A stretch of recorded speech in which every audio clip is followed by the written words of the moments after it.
Sa panahon ng tag-ulan, lalong-lalo na sa gabi, kailangan manatiling mainit ang kapaligiran sa loob ng kulungan ng mga kambing. Ito ay sa pamamagitan ng paggawa namin ng goat heater na aming experiment. Lumabas na. Kumuha kami ng isang latang drum at nilagyan namin ng parilya sa loob para yung uling at yung mga sanga ng kahoy na ilalagay namin natin ay hindi sila mahuhulog doon sa ilalim ng drum. Kailangan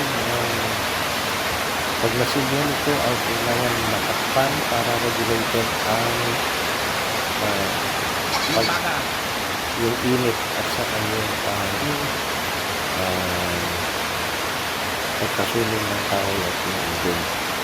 At naging successful. Kaya kung maginaw ang kapaligiran ng iyong kambing, ay gawin mo ito. Yung pag hindi sila ginawin. Yun lamang, maraming salamat sa inyo.